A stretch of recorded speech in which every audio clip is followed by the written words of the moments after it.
নতুন শিক্ষা কার্যক্রম চালিয়ে যাবার সুযোগ নেই বলে জানিয়েছেন উপদেষ্টা ডক্টর ওয়াহিদুদ্দিন মাহমুদ। তিনি বলেন, এটি ক্রমান্বয়ে সংশোধনের উদ্যোগ গ্রহণ করা হবে।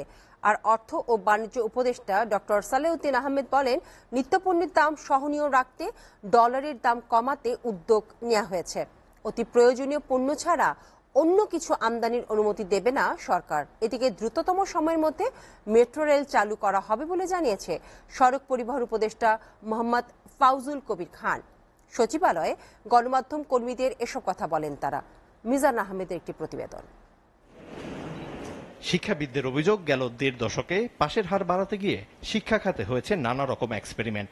সৃজনশীলতার নামে শিক্ষা বিমুখ করা হয়েছে মেধাবী শিক্ষার্থীদের। চলেছে প্রশ্ন ফাঁসের দৌরাত্ম্য।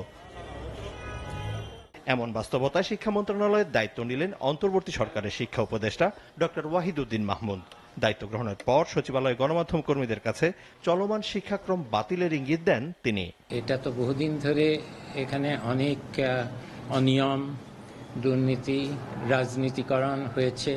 যে আপনারা সবাই জানেন যে একটা নতুন শিক্ষাক্রম চালু হয়েছিল 2021 সালে। আমরা এতদিন ধরে মাঠ পর্যায়ে সব জায়গায় এগুলি নিয়ে অনেক গবেষণা তথ্য তৈরি হয়েছে, সেগুলো আমার কাছে আছে।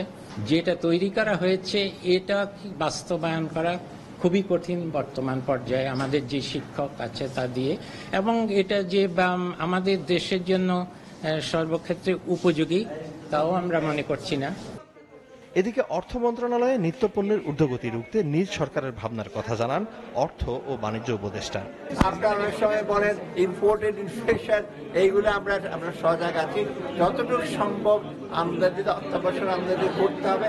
বাজারের উপরে বা ভোক্তাদের উপরে, সাধারণ মানুষের উপরে বাড়তি চাপ না পড়ে। এখন যে চাপটা আছে সেটাও যাতে কমিয়ে আনা যায় আমরা আর কবে নাগাদ মেট্রো রেল চালু হবে তা জানালেন সড়ক পরিবহন ও সেতু মন্ত্রণালয়ের উপদেষ্টা মোহাম্মদ ফাউজুল কবির খান।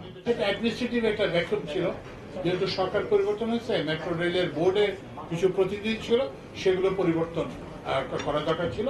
তো সেটা আমরা আজকে করে দিয়েছি, এবং এটা আজকে জিও ইস্যু হয়ে যাবে।